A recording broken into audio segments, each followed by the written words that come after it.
Arya Stark listened to the hush over the camp, her breath coming in ragged pulls. A thin cloak hung from her shoulders, pathetically attempting to shield her from the chill winds creeping through the riverlands. She could feel autumn in the dryness of the leaves, but even more, she could feel the uncertainty coursing through her blood. She had grown used to discomfort, cold nights, meager meals, the constant presence of fear, but all of it felt a little different now. She sensed a new tension rolling across her shoulders, the tension of choice and consequence. In the flickering light of the small cook fire, her face cast a narrow shadow on the ground, and she stared at it as if it might answer her unspoken questions. Gendry crouched beside her, one hand braced on his knee, the other stirring a pot of thin stew that smelled vaguely of onions. "It'll be ready soon," he muttered.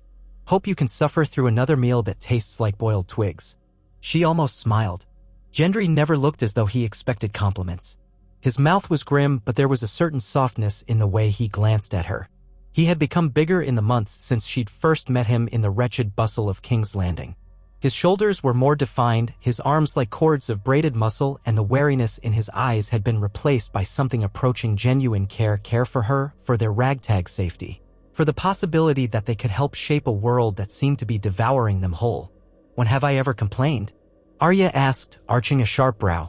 "The only time I'll complain is if you burn it." "It's not cooking it that's the trouble," Gendry mumbled. "It's finding something worth cooking in the first place." He frowned, then placed the ladle to his lips. Blowing to cool the surface, he took a tentative sip. "Might have too much salt," he admitted. "You always say that," she replied, thinking of all the times they had stood by fires, or behind hedges, or among the debris of broken taverns, each conversation shadowed by the war raging across the realm. A war so big and bloody that their concerns about salt levels in stew seemed like trifles at best. Yet trifles were what made life livable sometimes. The corners of her eyes twitched with a memory, the castle at Winterfell before everything had changed. Warm bread, real breakfasts. In that world, she cared more about practicing her needlework with a wooden sword than the actual needle that now dangled at her hip. She looked up into the sky, searching for answers or omens in the stars. She found none. What she found instead was resolve. They had gone south because they had no choice. Then they had gone west, then east, running from Lannisters or Frey men or any number of raiders who might attempt to ransom her if they discovered her identity. The bloody swirl of the War of the Five Kings had overshadowed everything. But now Robb was naming himself king in the north, forging alliances, making deals, and leading victories. It ignited a constant flame in her heart. She wanted to be part of that cause. She had once been powerless, a frightened child stumbling through a realm full of violence and betrayal. Now, with every passing day, the ghosts of her father and mother, even the memory of Micah the butcher's boy, demanded that she do something more than just survive. In hushed, conspiratorial tones, the tall shade of a man had approached Gendry in a roadside tavern not 3 days past. The man had recognized Gendry's bull helm from somewhere, or maybe the man had recognized a certain squared-off jaw and Baratheon eyes. It was the same quiet speculation that had followed them for a while, but this time it came with an offer. Word was that Robb Stark, the king in the north, had cause to ally with certain houses in the Riverlands who were sympathetic to Robert Baratheon's memory. House Baratheon was in tatters. Stannis clung to Dragonstone, stoking the fires of a red priestess. While Renly had perished in unnatural circumstances, his peach-scented ghost still rumored to haunt the battlefield near Storm's End. And Gendry, well, if he was truly the unacknowledged son of Robert, that might hold value for uniting the fractious corners of the realm. It was a whisper the two of them had never thought to take seriously. But times had changed. Times were desperate. Arya remembered how Gendry had looked at her that evening, the lamplight in his eyes, as if silently asking if they dared place themselves in a bigger game. For all the roads they had traveled, for all the close calls where Lannister men had nearly found them, Arya was not prepared to cower in the background. Not now. Her father, Eddard Stark, had died for the realm's truth. If Gendry was truly Robert's son, it tied them in a circle of fate. And so, after that meeting, they had exchanged nods, promises unspoken. If they were to help her brother Robb end the tyranny that sat upon the Iron Throne, they would do so together. The thought awakened new energy in Arya's heart, an energy that had been absent for too long. She took the stew from Gendry's hands when he offered it. The steam curled in the chilly air. "Tomorrow," she said quietly, We'll ride for the twins. Word is my brother needs new alliances after what happened with the Freys. Gendry frowned, glancing at her sideways. If Walder Frey is half as treacherous as they say, that might be a poor place to show our faces. And you'd be at the mercy of old stone-faced Lord Walder if he decides to grab you as a hostage. She gave a small, bitter laugh. I'm done living in fear of high lords. It's them who should be afraid of us. My brother is a king. People need to remember what the Starks stand for. My mother once tried to treat with Walder Frey. Maybe we can find a path that doesn't lead to more bloodshed. We can't keep running forever. He studied her a moment. She thought she saw a flicker of amusement in those blue eyes. Wasn't so long ago you were a scrawny kid in King's Landing, he said. Now you talk like a queen, or maybe a war leader. Is that so bad? He shook his head, smirking. No, I suppose not. They finished the stew, such as it was, and huddled by the fire until Arya's shivering eased. She couldn't recall the last time she'd truly felt warm. A passing wind gust scattered embers into the crisp darkness. In the near distance, a horse snorted, impatient. Dawn would come early enough, and with it the next step of their quest. Arya Stark closed her eyes, remembering the faces of all she had lost. Gendry laid out his bedroll beside hers, a careful distance. So much unsaid, so much uncertain. Yet the bond they shared was strong, a kinship forged by survival and tempered by loyalty. If she was the wolf's sister, then Gendry felt more like a protective, bullish force, ever watchful. In another world, she might have teased him for it, but in this one, she was only grateful.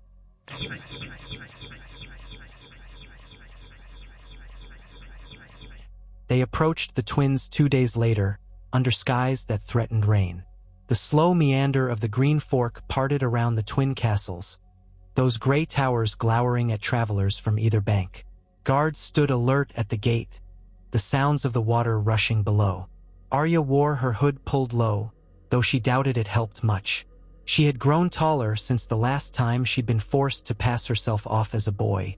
Her hair was still cropped short, but her features had sharpened, the first hints of womanhood emerging in the shape of her jaw, the width of her eyes.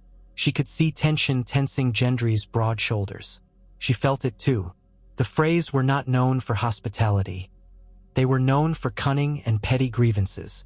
Walder Frey's brood, dozens and dozens of children and grandchildren, might hold the potential for new alliances, but also for fresh betrayals. The towers themselves loomed over the causeway, thick walls of ancient stone. Gendry and Arya reined in their horses at the approach, calling out for safe passage. Their breath plumed in the crisp air as Frey men ambled forward, crossbows leveled. Arya turned her hood slightly, enough that the guards could see her face. I am Arya Stark, daughter of Eddard Stark. I come seeking audience with Lord Walder, under banner of peace for House Stark and the king in the north, Robb Stark. The men eyed one another.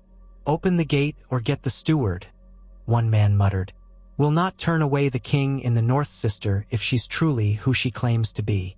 The scorn in his voice told her that some might consider her more valuable as a hostage than a guest. Still, the gate was unbarred, the portcullis lifted. They guided their mounts inside, boots echoing in the courtyard's damp. Curiosity gleamed in the eyes of stable boys and passing servants. Gendry's gaze flicked around warily, as if measuring the distance to the nearest vantage point or potential exit. He gave a slight nod to Arya. They dismounted, each standing with quiet composure. If the Freys expected them to be meek, they would be disappointed. Arya stood with her chin high, face set. Steward Ryman Frey, if she recalled the name correctly, stepped forward. He was a small man, as thin as his father was wrinkled. His watery eyes flickered over her, then over Gendry, pausing on the bull sigil lightly embossed on Gendry's old leather jerkin. Ryman said. House Stark, is it? Where is your retinue, my lady? No retinue, Arya replied. Only my companion. Her expression dared him to challenge that. I wish to speak to Lord Walder, with a message from the king in the north. Ryman sniffed, Lord Walder's not so quick to grant audiences. You'll wait, and if he deigns to see you, you'll present your message in the Great Hall. Mind your tone, girl. Gendry took a step closer, bristling, but Arya laid a hand on his forearm. She narrowed her eyes at Ryman. We'll wait, she said. That wait dragged into hours. They were allowed a space near the hearth in a side chamber, where bread and watered wine were grudgingly provided. Gendry eyed the Frey men and women who passed by, his posture never relaxing. Arya could feel her nerves buzzing, but she refused to show any weakness. If she was indeed the daughter of the Warden of the North, she would act the part. She prayed silently that Walder Frey would see reason, that there could be some path to reconciliation. Robb's severed alliance with the Freys had cost them dearly in men and moral standing. The wounds ran deep, but maybe Walder Frey's vanity could be mollified by new promises, or by an unexpected boon, the hidden connection to Robert Baratheon's memory, courtesy of Gendry. Perhaps there was a strategic advantage if the old man still harbored illusions of Baratheon's support for his house. The Freys might not hate Robert the way they resented the Tullis and Starks. When they were finally summoned to the Great Hall, Arya's stomach clenched. The chamber was full of shadows. Long tables stretched out, bearing only faint remnants of a meal. It felt cold, despite the presence of numerous hearths. Walder Frey sat at the head, a living relic of ancient grudges, his skin sagging around cunning eyes. A few of his children clustered around him, whispering or staring with open curiosity at Arya and Gendry. The empty spaces reminded Arya of a graveyard. No merriment or sense of belonging, only the echoes of old feuds that still stained the stones. She took a deep breath, stepping forward. Lord Walder, she said, giving a cursory bow. Gendry followed suit. I come in peace, representing my brother, Robb Stark, the king in the north. We seek to re-establish terms that might benefit both houses Stark and Frey. Walder Frey's thin lips curled into a sneer. Your brother, the young wolf, spurned my daughter for some highborn wench from the west. No terms were left unbroken when he decided my family's honor wasn't good enough to wed. He leaned forward, squinting. And yet now he sends you? How do I know you're not here to spit on our pride some more? Arya's jaw tightened. I understand your grievances, my lord. My brother's choices broke an oath, and that is a weight upon his conscience. I am here to offer a path forward. You still hold Riverrun in your sights, do you not? The Tully line is in disarray, and my mother, Lady Catelyn, is also of House Tully. If an agreement can be struck. Walder Frey cackled. Strike an agreement with the very people who insulted me? Not so simple, is it, little girl? You come here with your companion. Who is he, anyway? His gaze flickered to Gendry. Gendry stood straighter, chin firm. My name is Gendry, he said. I was an armorer's apprentice in King's Landing. Are you some hedge knight to the Starks? Walder Frey asked, clearly unimpressed. He is of Baratheon blood, Arya said, letting the words ring through the hall. The blood of the late King Robert. A hush spread. Walder Frey raised both eyebrows. A murmur rushed among the Freys. Walder's expression twisted from disbelief to something altogether more calculating. A bastard, he scoffed. A dozen bastards might claim Robert's blood. Why would I care for another whelp who can't name his father? Arya felt her cheeks flush, but she kept her voice steady. You may not care for it, my lord, but the realm does. Men who loved King Robert remember the hammer that broke the Targaryens' might. They remember the boar hunts, the tavern laughter, the grand illusions of a freer time. Some of those men might rally behind the chance to honor Robert's memory, especially if it means forging a peace with Robb Stark in the north. Gendry may not have official standing as a lord, but he carries Robert's look, his honesty, and the forging spirit of a blacksmith. He can be a unifier if the right alliances are made. Walder Frey glanced around, shifting in his seat. The old man's voice took on a mocking edge. You come here, a girl with half the sense you should have, telling me to forget the slights from your king brother and place faith in a bastard's royal claims? You Starks are bold, I'll give you that. Then his eyes narrowed. But perhaps there is something for me to consider. If your brother were wise enough to send you, it means he might indeed want my goodwill again. And goodwill is not cheap. Arya nodded. We understand. We only ask that you consider a meeting, or allow a safe passage north so we might parley with those who remember Robert kindly. House Frey might share in the spoils of a reunited realm should the king in the north prevail. Walder Frey seemed to hold her in his measured gaze for a long beat. Then he spread his spotted, bony hands. I'll allow you to stay the night. Perhaps a meal in the morning. But do not assume me your friend just yet. My hospitality does not come with a blindfold on my eyes. You Starks owe me more than a bit of groveling. Arya bowed her head. Thank you for your courtesy, Lord Walder. He snorted. We'll see if you still thank me come dawn. She spun on her heel and led Gendry out, ignoring the staring eyes of the assembled fry brood. Once in the courtyard, she let out a breath she hadn't realized she was holding. Gendry scowled. That old goat is as friendly as a pit of snakes. Arya nodded. But he's letting us stay. That's something. They were directed to a sparse chamber in one of the minor towers. The walls were damp and cramped, the straw pallet likely crawling with fleas, but it was better than being out in the cold. Arya settled on the pallet, Gendry on the floor beside her, his back against the wall. Torchlight flickered from the corridor, casting shapes against the stones. Arya wondered if Walder Frey might slink in some plan while they slept, but she pushed the thought aside. If the Freys wanted to capture her, they could have done so easily already. Walder might be many things, but perhaps he was also cunning enough to see the opportunity in their visit. Gendry exhaled, rubbing the stubble on his jaw. So, the next step is to meet with Robb if Walder allows it. She nodded. Aye. If we can prove you're more than just some orphan, maybe that helps. But I don't want to rely too heavily on that. My brother is building alliances. The North, the Riverlands, we need all the help we can get. He shifted, the leather of his jerkin squeaking against the cold stone. And what about King's Landing? The Lannisters? They won't just let the North break free and host a Baratheon bastard, not without trying to kill us all. A flicker of anger hardened Arya's features. I know. But if we manage to unify enough of the great houses, they might not have a choice. The realm is tired of Joffrey's cruelty. Tired of the disasters that come with Cersei's scheming. A memory of King Robert might spark hope. He chuckled grimly. If only my father's memory had led to something better before now. His voice was quiet, heavy. I never knew the man, never wanted to. But I've seen the misery this war has caused. If my name or my blood can help end it or help put a better ruler on the Iron Throne, then maybe that's worth something. Still feels like a dream I'll wake from. Arya reached out, placing a hand over Gendry's. You're not the only one who feels that way. She paused, swallowing. But we're not children anymore, are we? His gaze lingered on her, and for a moment she felt the warmth of something unspoken pass between them. Then he nodded, just once, and looked away. They lapsed into a silence that was not unpleasant, but full of thoughts. Of Ned Stark's beheading, of the father Gendry never knew, of the families scattered by war, of the glimmer of hope that might lie ahead if they played their cards right. That night, Arya dreamed of wolves and hammers, howling in the darkness, forging the edges of a sword that glimmered in the moonlight. She awoke to the dampness of the tower and the knowledge that the path ahead was fraught with treachery.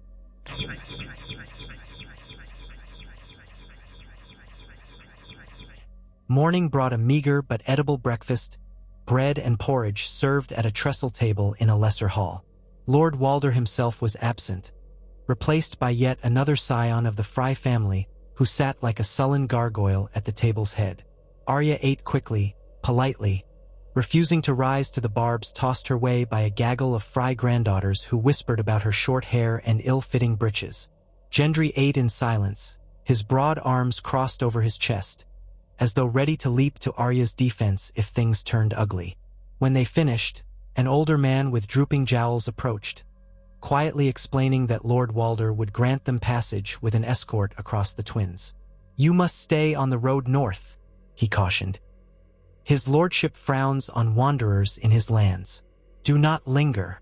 We won't, Arya said. She glanced at Gendry, who offered a small shrug, so they were free to leave.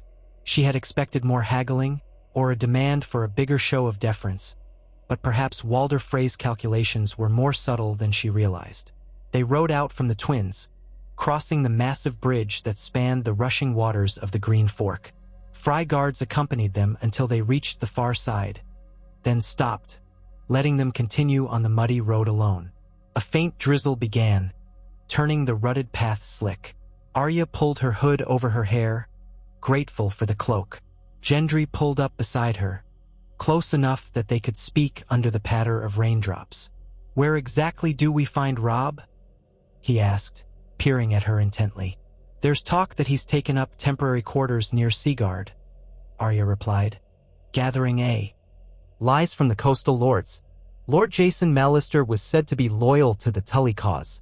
If we travel upriver and then west, we might meet Robb's outriders. So they pressed on.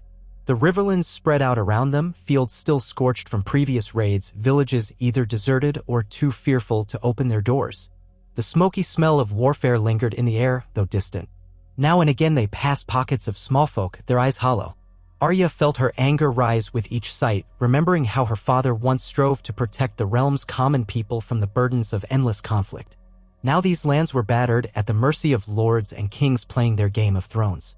She gritted her teeth, more determined to see her brother and help him find a way to end this madness, one that didn't involve the Lannisters keeping their hold on power.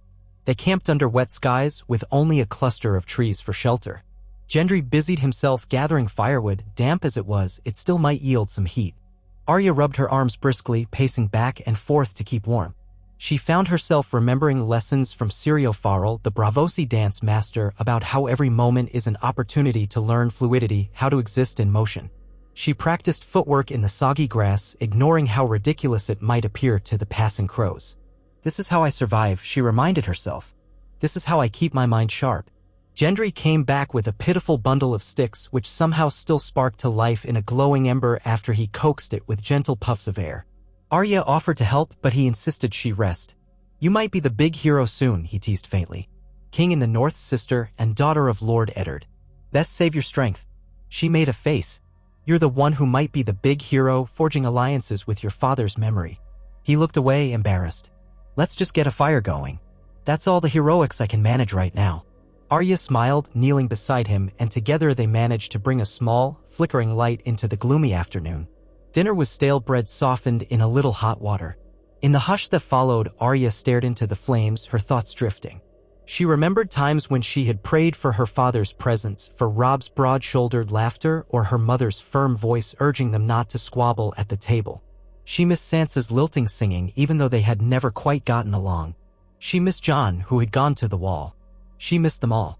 But she was no longer powerless. With every mile north, she was seizing control of her fate. That night, her dreams returned to the swirl of wolf and bull imagery. She saw Gendry's hammer forging a new sigil, half-wolf, half-stag, coalescing in the smoky darkness. She wondered if the old gods or the new were sending her visions of a future union, or if it was simply her restless imagination. When she awoke, Gendry was already up, stoking the remnants of the embers.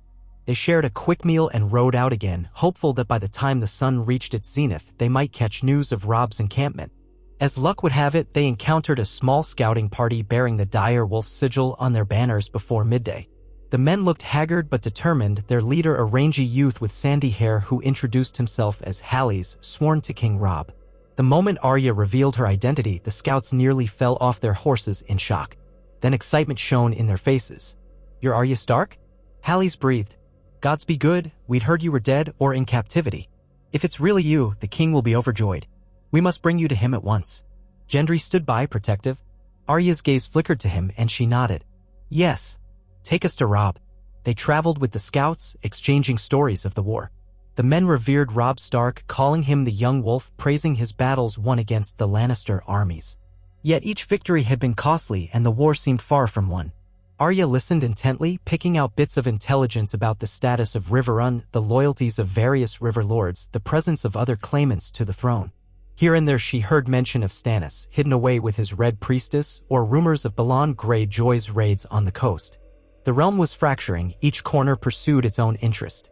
And the Iron Throne in King's Landing still smoldered under Joffrey's cruelty. By sunset, they glimpsed the outskirts of a large camp pitched in a clearing near a winding river, the banners of House Stark rippling in the breeze. Hally's whistled and the men around him called out to the sentries, announcing Arya's identity. A flurry of movement followed as outriders galloped deeper into the camp. Arya and Gendry rode in, weaving among the tents. She saw men with bandaged wounds, cooks stirring giant pots, blacksmiths hammering at a portable forge, knights grooming their horses, and archers testing bowstrings. At the center stood a grander tent from which the king in the north presumably directed his forces. Arya dismounted, her heart thumping in her throat. It had been so long since she'd seen Robb. She removed her hood, letting the guards get a full view of her. The nearest soldier rushed forward, murmuring something about retrieving the king. Then, almost as suddenly, Robb Stark himself emerged from the tent, tall and broad-shouldered, his auburn hair grown longer, the beginnings of a beard on his jaw. His stern expression faltered as he caught sight of her. "Arya," he said, voice thick with disbelief. He crossed the muddy ground in quick strides, pulling her into an embrace so fierce that she nearly lost her breath.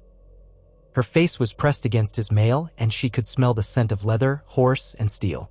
She closed her eyes, letting relief wash over her. Here, at last, was family. She felt tears prick at the corners of her eyes but refused to let them fall. She was Arya Stark. She had survived too much to crumble now. "Arya," he repeated, holding her at arm's length to look at her. "You're alive. We feared the worst." How he paused, noticing Gendry behind her. "And who is this?" She wiped a hand across her face, stepping aside. "Robb, this is Gendry. He was an apprentice armorer in King's Landing. He helped me escape, and she glanced at Gendry, saw the flicker of uncertainty in his eyes. "He's King Robert's bastard." That statement caused a ripple of reaction among the nearby guards. Robb's gaze sharpened. "Robert Baratheon's son?" He studied Gendry for a moment, as if searching for the truth in his features. Then he gave a short nod. "Come inside. Both of you. We'll talk." They entered the command tent, which was surprisingly bare aside from a large wooden table strewn with maps and dispatches. A brazier glowed in one corner. One or two of Robb's most trusted advisors lingered, men in stark colors. As soon as Arya and Gendry crossed the threshold, Robb dismissed the others with a wave of his hand, leaving them alone. Robb gripped Arya's hands, searching her face as if to ensure she was real. "Mother will be relieved. She's at Riverrun with Uncle Brynden.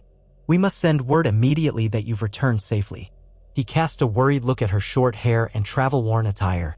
"Gods, Arya, you've grown, but you look half-starved." "I've had to manage," she said simply. "I wanted to find you. I wanted to help." His brow furrowed. "Help? You're still a child, sister." She shot him a hard look. "I've survived King's Landing, Harrenhal, the roads roamed by Lannister men, bloody mummers, and worse. I'm no longer the little girl you remember. I have a part to play in this war." Robb sighed, rubbing his hand across his face. "It's true you've seen horrors no child should. But that doesn't mean." He paused, realizing perhaps that he wouldn't win this argument. Then he shifted his gaze to Gendry. "You owe this man your life?" Arya shrugged.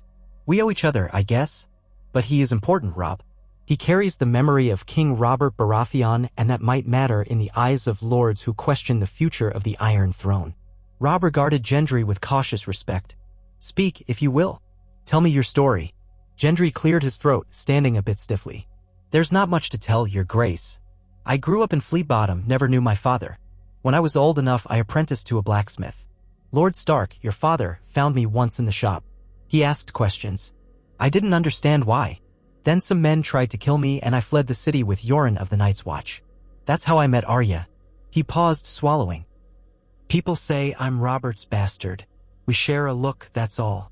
I never wanted anything to do with his throne, but I've seen what Joffrey does. I saw how he killed your father. I want that monster off the throne. If my blood can help in any way, I'll use it." Robb nodded slowly. "I remember father's letters. He discovered one of Robert's bastards, a boy with black hair and blue eyes. But then father was—" He broke off, the unspoken words thick in the air. "Father was killed before he could do anything. So, you could be that boy." He looked at Arya. "You say you want to help me. How exactly?" Arya squared her shoulders. "King Robert's memory still holds sway in parts of the realm. Some lords resent that his children were ousted by the Lannisters, though they don't know the truth about Joffrey's parentage. If we prove Gendry is the rightful Baratheon heir, or at least remind them that Robert's blood stands with the North, you might rally more support. We can use that to our advantage." Robb's expression was unreadable. He turned away, studying the map on the table. "It's a precarious path. Stannis also claims to be the rightful Baratheon heir, and many follow him because of that. How would it serve me to ally with a bastard claim while the trueborn brother remains?" Gendry let out a quiet breath. "I won't pretend to match Stannis in terms of lineage," he said. "But Stannis is difficult. Many remember Robert fondly, but they see Stannis as cold, unyielding, and now half the realm speaks of strange gods he follows. If they must choose a leader to carry on Robert's spirit, who do you think they'd prefer? A grim man locked away on Dragonstone, or a young blacksmith with the same easy grin and the same willingness to stand a round of drinks?" He shrugged. "I'm not saying I want that for myself, but it might help bring people to your side. Rob studied him a moment, a speculative gleam in his eyes. You don't sound like a man hungry for power. I'm not, Gendry said. I've seen too many power-hungry fools. I just want a realm that's safer for people like me. And for Arya, we were both nearly killed by the Lannisters. If aiding you means we rid the realm of them, I'm at your service. Arya felt a flicker of gratitude for how simply Gendry laid out his intentions. No flowery speeches, no manipulation. It was honest. That was what made him different, what made him worth trusting. Rob let out a long exhale. Then his lips quirked into a faint smile. Father always admired Robert for his spirit, if not for all his choices. If there's a chance we can use that memory to rally support, perhaps it's worth exploring. He looked at Arya, eyes softening. I'm glad you're here, sister. I've missed you. She stepped forward, hugging him again. She felt the tension in his body, the weight of responsibilities that pressed on him like a chainmail cloak. The king in the north.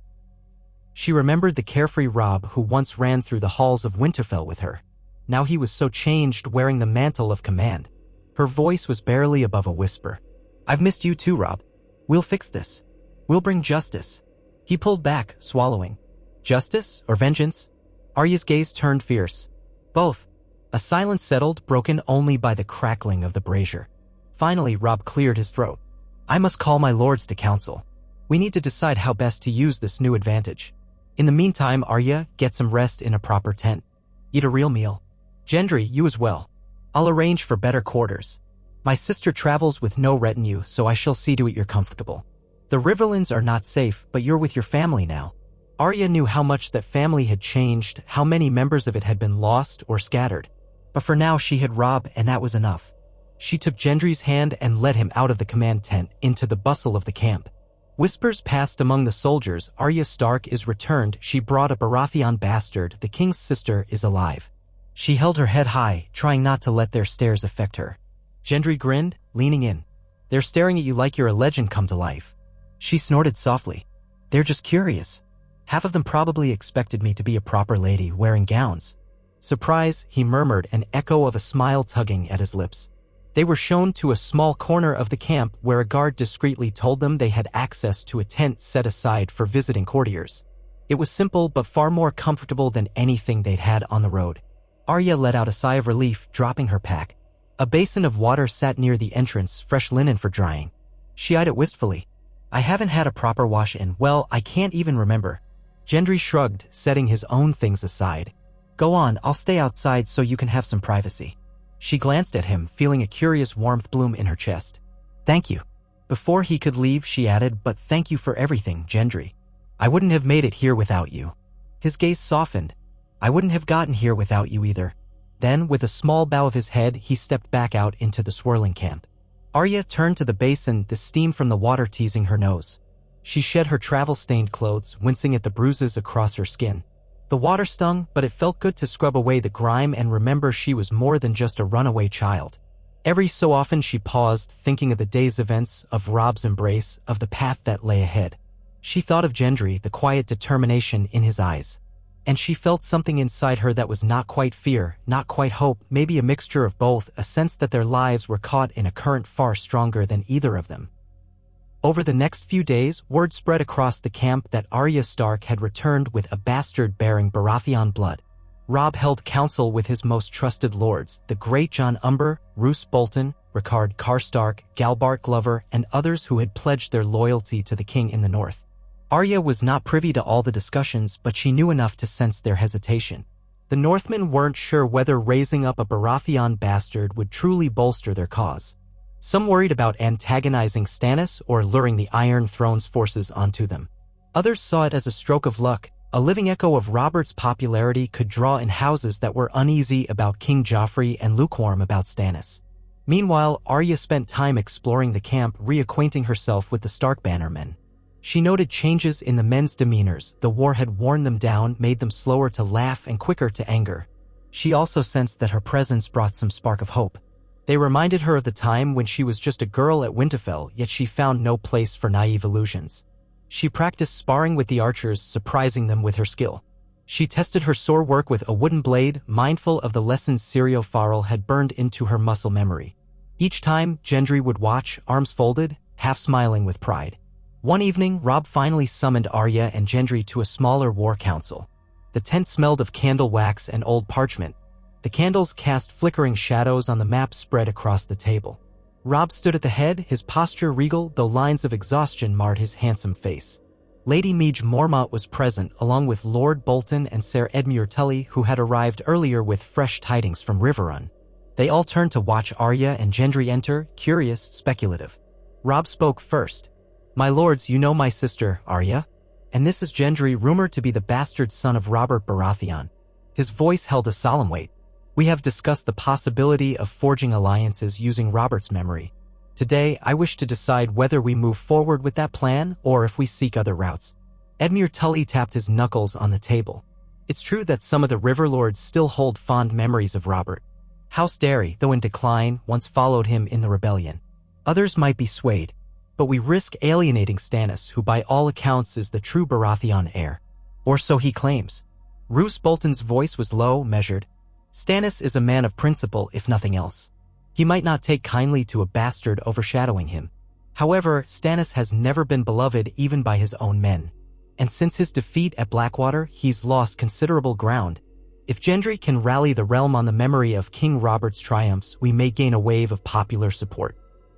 Lady Midge Mormont grunted. "Not sure the North cares much for a Baratheon, bastard or no. But if it helps crush the Lannisters, I'll happily see it done. We owe them blood for what they've done to the Starks and to the North." Robb allowed a moment for their opinions to swirl before turning to Gendry. "You've heard their concerns. What do you propose if you were indeed Robert's son?" Gendry met Robb's gaze steadily. "I'm no man of words, your grace. But I know this, Robert won the throne because the realm rallied behind him against the Mad King. He was a symbol of rebellion. Now, the people see Joffrey as a tyrant, see the Lannisters as half-mad with greed. Perhaps if they believe that Robert's blood stands with the rightful king in the North, they'll remember how good it felt to follow a strong leader rather than cower before a lion's claws. Let them see me for what I am, a bastard, a blacksmith, a man who cares for the small folk, not for the trappings of court. If that can help you win, I'll do what's asked." A murmur rippled through the lords. Arya felt a surge of pride. She lifted her chin, stepping forward. "Our father believed in Robert's cause once. He saw that the realm needed change. The realm still needs change. If we unite behind Robb, behind the king in the North, while also evoking Robert's spirit, we can show the people a vision of hope. That might prove more powerful than any single battle." Robb nodded, looking around the table. He saw no direct opposition, only cautious acceptance. "Very well. We shall send word to potential allies among the Riverlords and even beyond that we have Robert's son under our protection. We invite them to join our cause to dethrone Joffrey and restore justice to the Seven Kingdoms." He paused. "But we must be prepared for retribution from King's Landing or from Stannis. We'll need to fortify our positions in the Riverlands, hold Riverrun, and negotiate carefully. For now, we focus on unifying the North and the Riverlands under one banner." The gathered lords murmured assent, and Robb signaled the end of the meeting. As they dispersed, Arya caught the faint glimmer of something like hope in the air. It was fragile, but it was there. Her heart beat faster, thinking that maybe, just maybe, they were taking a step toward changing the tides of this war. She found herself alone with Gendry and Robb afterward. Robb pinched the bridge of his nose. "You realize this is a gamble. The Lannisters will seize on any chance to discredit you, Gendry. They'll proclaim you a fraud or try to kill you the moment you step out of our protection." Gendry's expression was grim. "I've been running for too long, your grace. If the Lannisters want my head, they'll have to come and take it from my shoulders. And that won't be easy." Robb's lips curved into a thin smile. "You sound like Robert. Fierce, unafraid." He clapped Gendry on the shoulder, then turned to Arya. "We'll send ravens to Mother. She'll want to see you at Riverrun. In the meantime, I'd like you to stay here, under my protection, until we're ready to move. If you insist on fighting, I won't stop you from practicing with the men. But promise me you'll keep your head down if things get dangerous." Arya bristled, but nodded. "I promise to keep my head on my shoulders. That's all I can promise." Robb sighed but accepted that. He stepped forward and embraced her again, and she let her face rest against his hauberk of chain mail. For the first time in a long while, she felt almost safe. Riverrun rose on the horizon days later, its red sandstone walls reflecting sunlight off the confluence of the Red Fork and the Tumblestone. Robb had decided to travel with a sizable escort to visit his mother, believing that public confirmation of Arya's safe return and the presence of Robert's bastard would bolster morale. Columns of men on horseback stretched along the road, banners snapping in the wind. Arya rode near the front with Gendry at her side and Robb just ahead. She wore a borrowed leather jerkin bearing the direwolf sigil. Her cloak fluttered behind her, and for once she actually felt like a highborn lady leading a procession. Only a few months ago she'd been caked in mud, hiding her identity with a false name. Now she was openly Arya Stark, sister to the king in the north, returning triumphant. The thought made her chest swell.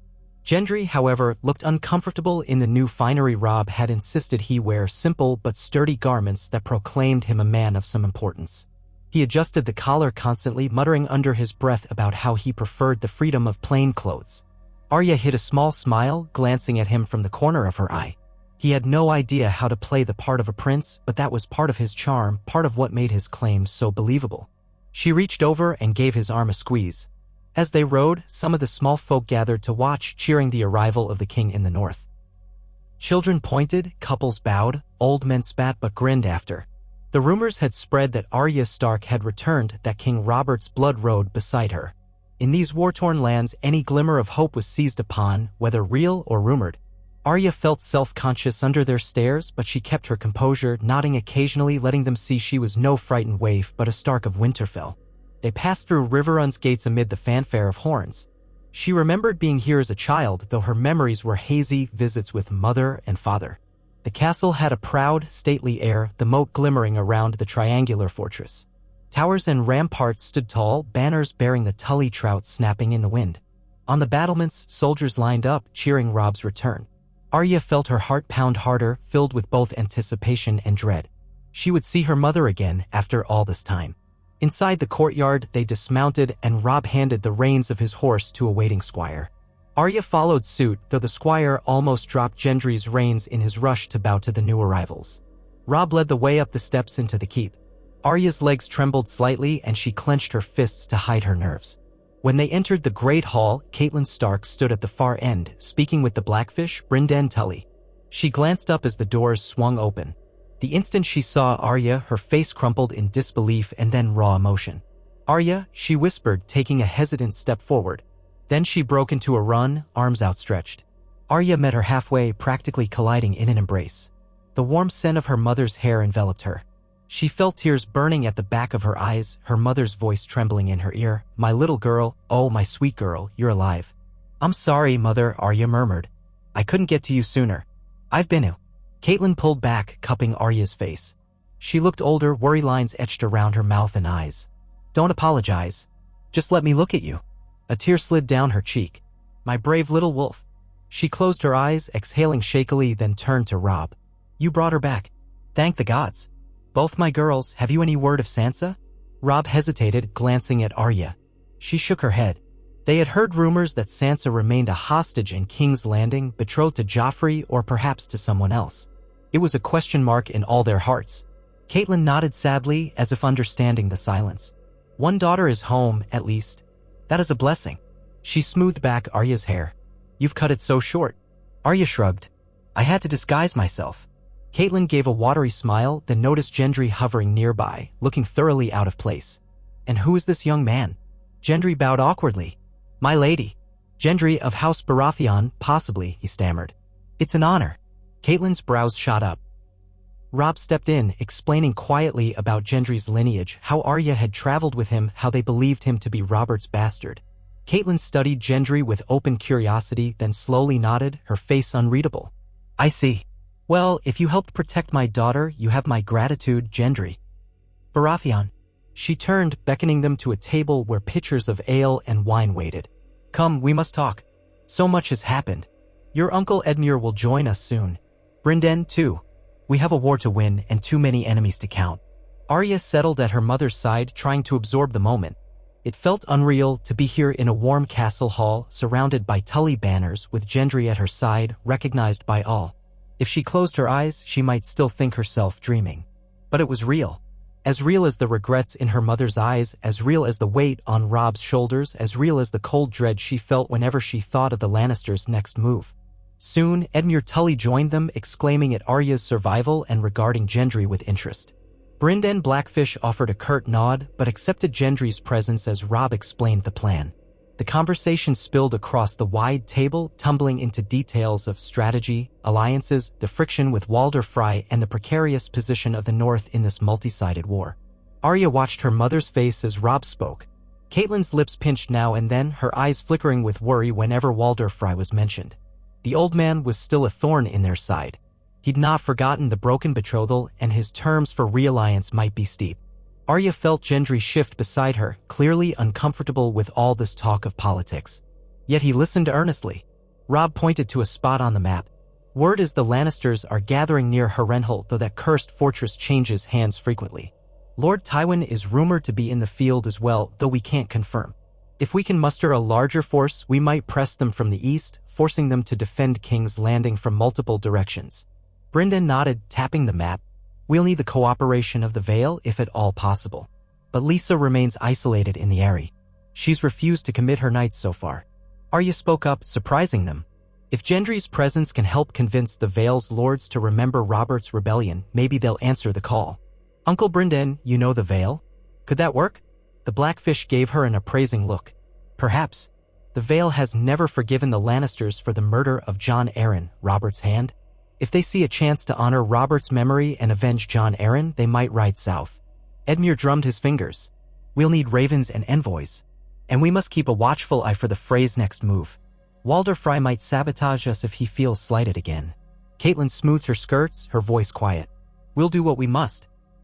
For Ned, for our family, for all the North has lost. At least Arya is here. That alone is a gift. They all seem to take heart from that. Arya squeezed Gendry's hand under the table, a subtle gesture that only he noticed.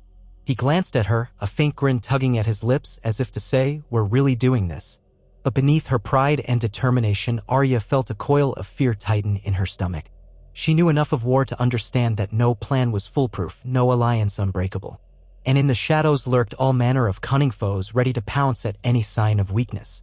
The memory of Tywin Lannister's calculating eyes at Harrenhal, the rumors of Joffrey's sadism, the cunning of Cersei, these were not enemies to be trifled with.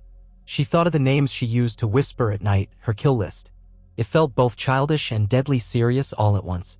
Could she truly change the fate of the realm simply by standing at her brother's side and proclaiming Gendry's Baratheon blood? One thing was certain, the tide of war had shifted a bit. With Arya Stark returned and Robert Baratheon's son in the fold, the North and the Riverlands might find fresh purpose. The men on the ramparts cheered for the king in the North, but Arya's thoughts drifted to the scattered pieces of her family, to Sansa in King's Landing, Bran and Rickon rumored dead or missing, Jon on the wall. She silently vowed not to rest until the Starks were avenged, until every Lannister who had played a part in her father's death trembled at the name of Wolf and Baratheon's bastard. If it was vengeance she craved, or justice, or both, she would see it done, no matter the cost. And for the first time since her journey began, she believed that, with Gendry by her side, a blacksmith's hammer forging a new symbol, they might just stand a chance. Days slid into weeks at Riverrun, filled with councils of war and diplomatic efforts to sway uncertain allies. Ravens flew in all directions. Some returned with promises of men and arms, others with ambiguous replies or outright refusals. Arya found the routine both exhilarating and frustrating. She wanted to be out there, riding with the scouts, tracking Lannister forces, making a difference. But her mother insisted she stay close for her own safety. Robb, too, seemed torn between his desire to keep his sister safe and his recognition of her abilities. She did what she could. She visited the wounded in the keep's makeshift infirmary, hearing their stories. She practiced sword work in the courtyard, besting younger squires, earning nods from some of the older knights. Occasionally, she'd sneak off with Gendry and they'd ride beyond the walls just to feel the wind on their faces and remind themselves that the world was bigger than these castle corridors. She treasured those moments when they could slip away from the burdens of war, if only for an hour, and be two young people on horseback, joking and teasing in a way that made her think of simpler days. But the shadow of conflict was never far. Rumors swirled. Tywin Lannister was massing troops, perhaps ready to strike. Stannis' forces, battered at Blackwater, were regrouping somewhere in the Stormlands. The Greyjoys harried the northern coasts, setting towns ablaze. And the Freys remained an enigma. Lord Walder had not openly declared against the Starks, but neither had he renewed their broken alliance. Tensions ran high. Men whispered that Walder was waiting for an opportunity to avenge his family's slight. Arya heard those whispers and thought of the man's leering face at the twins, how quickly he'd looked for advantage. Through it all, Gendry's presence became a focal point. Some of the soldiers treated him with guarded respect, calling him M-Lord, though he always bristled at the title. The blacksmith in Riverrun's forge recognized Gendry's skill with metal, and soon he was helping repair weapons and armor covered in soot, the ring of hammer on anvil echoing through the courtyard. Arya would watch him sometimes from a distance, admiring the easy power in his strikes. He might have been Robert's bastard, but his identity was forged by sweat and grit, not by cunning or courtly training. And that, Arya thought, was a truer nobility than what she'd seen in many a pampered lord. As the weeks passed, small triumphs emerged. A messenger arrived from House Piper, pledging 50 swords. Another from House Vance, offering provisions. House Moodun sent cautious words of support. Lady Anya Waynwood from the Vale wrote that she remembered Robert's rebellion and would consider lending a portion of her knights if proof of Gendry's parentage could be established. Each letter was another step toward building momentum, though it was slow and fraught with uncertainty. Robb's advisors debated how to best use Gendry's claim. Some wanted to declare him Lord of Storm's End, a direct challenge to Stannis' hold. Others thought it better to keep him as a figurehead without a formal title, avoiding direct confrontation with Stannis. Arya watched Gendry frown through these debates, unsure if he even wanted any of it. One evening, Arya and Gendry slipped out to the battlements, away from the prying eyes of the lords and guards. The wind was sharp, carrying the smell of the rivers and distant pine. From that high vantage, the lights of Riverrun flickered below while the night sky stretched infinitely overhead. Arya leaned against the stone mullion, arms folded, gazing at the stars. Gendry stood behind her, quiet. After a long silence, he spoke. "Didn't think I'd end up here, forging armor for an army. Might as well be in a dream." Arya turned, a sympathetic half-smile on her lips. "Tired of all the talk about your father?" He shrugged. "Aye. Feels like they talk about him as if he were some god come again. I heard he was a drunken brute who laughed too loudly, ate too much, and whored his way through half the city. Hardly a saint." "He might not have been a saint, but he was loved by many," Arya said gently. "People remember him as the hammer that shattered the Targaryen line, a symbol of freedom from the Mad King. Maybe that's what they cling to." He exhaled, leaning on the stone beside her. "And they want me to wear that symbol, whether I want it or not." She slipped her hand into his. "You don't have to do anything you don't want to do. If you'd rather take a horse and ride away, I won't stop you." Faint chuckle. "No, I'm not leaving you or the Starks. We're in this together, right?" He squeezed her hand. "Just, it's heavy. People see me and think of Robert. But I've never even heard the man speak." He gave a self-deprecating laugh. "Maybe I'm just a fraud, Arya." She inhaled, her eyes searching his face in the moonlight. "Gendry, you're not a fraud. You're the bravest, kindest person I know. If my father thought you were worth saving, that means something. If you carry Robert's blood, well, that's just one part of you. You have your own strengths, your own life. That's what matters." He studied her, then nodded, his tone softer. "I'm glad you think so." His gaze slid away, toward the distant horizon. "If using my name can bring down the Lannisters, I'll do it. For your father. For all the people they've hurt. For you." She felt the burn of tears again, but she refused to let them spill. Instead, she squeezed his hand, her heart pounding a little faster. In some distant corner of her mind, she recalled how Sansa used to talk of betrothals, how girls often fantasized about gallant knights. The idea had once made Arya roll her eyes. But now, standing here with Gendry, she understood a different kind of closeness. Not the flowery illusions of songs, but the raw bond of two battered souls who'd survived together. Felt more real than anything she'd known before. She leaned her head on his shoulder, just for a moment, and felt his warmth against the chilly wind. Below them, the riverlands stretched, battered by war, yearning for some sense of peace. Above them, the stars sparkled in silent witness to all they had endured and all they had yet to do.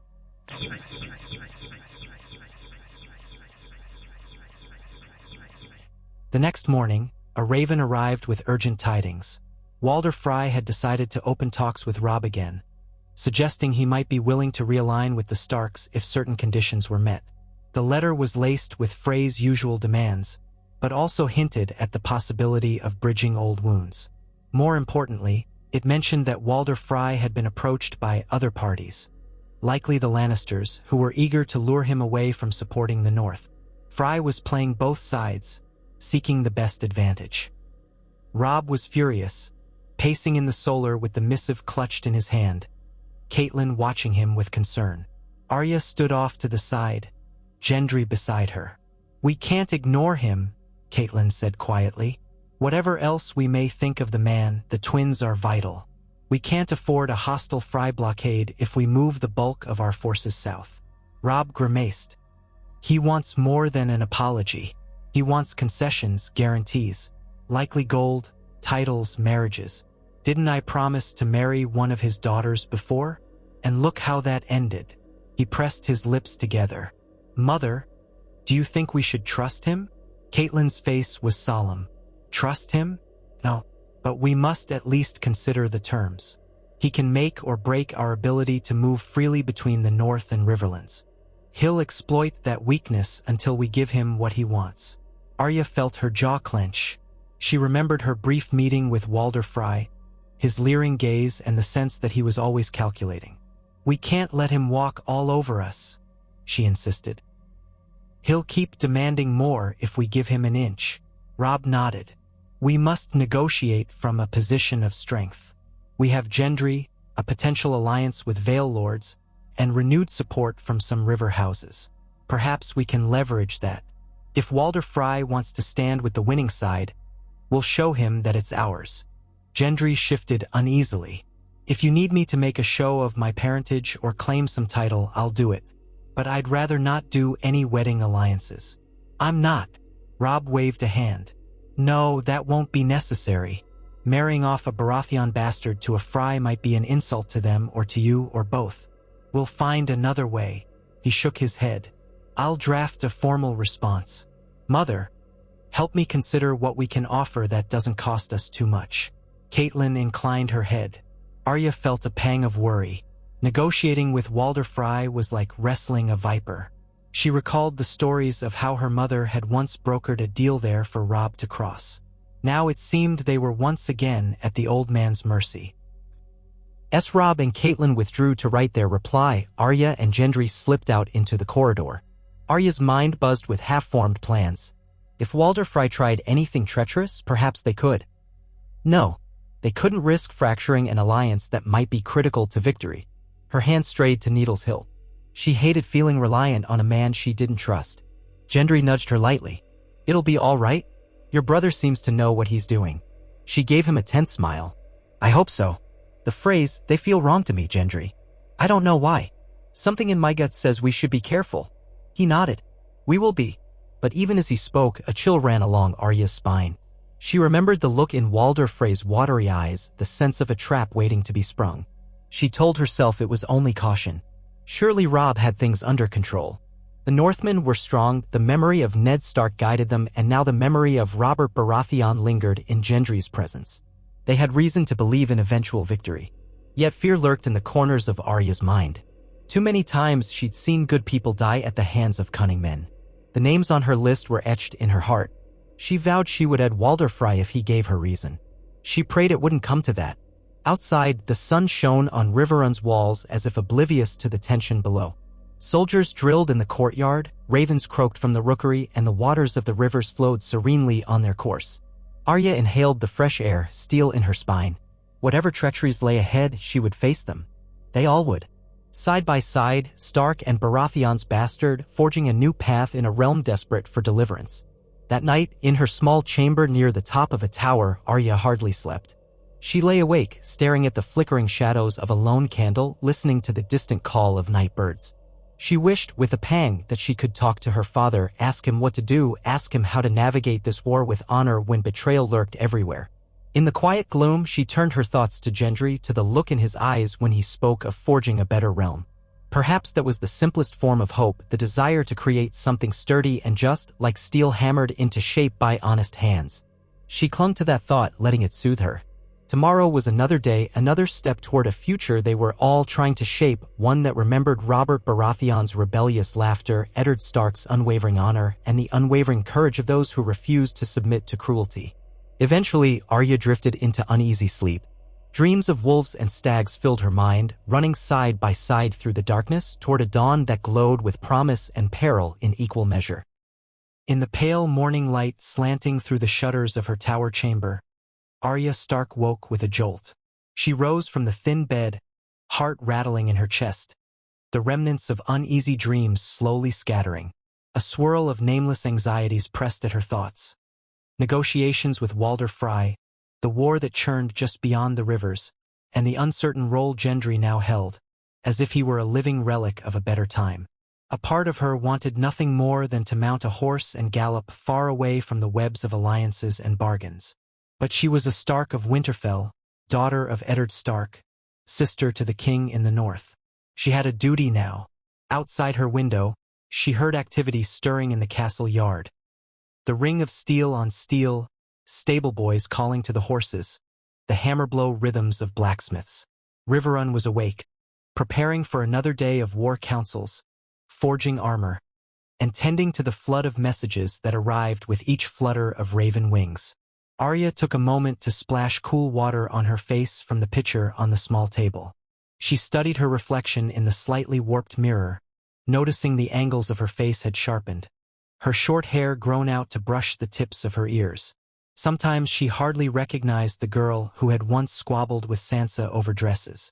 She dressed swiftly, pulling on a worn leather jerkin embossed with the direwolf sigil. It had been a gift from Robb, sized to her slight frame. Over it, she fastened a belt with her sword needle attached, an ever-present reminder of Syrio Farrell's lessons. In the corridor, she nearly collided with one of Riverrun's maids carrying fresh linens. The young woman squeaked and backed away hastily, dipping a curtsy. Arya offered an awkward greeting, and used to being treated like a high-born lady.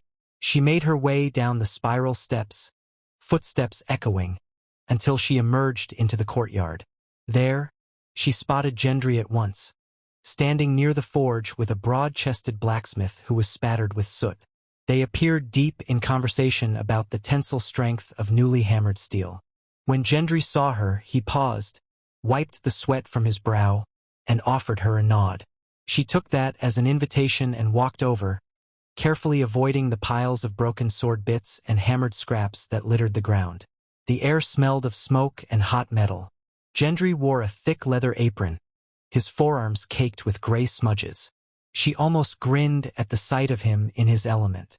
"Morning, milady," he teased gently, though the blacksmith next to him scrambled to bow upon realizing who she was. Arya waved off the man's gesture. "Don't mind me," she told him. "I'm just here for Gendry." Gendry snorted. "You make it sound like I'm a sword you're coming to fetch." She quirked her lips. "You're more of a hammer, if anything. But I didn't want to interrupt.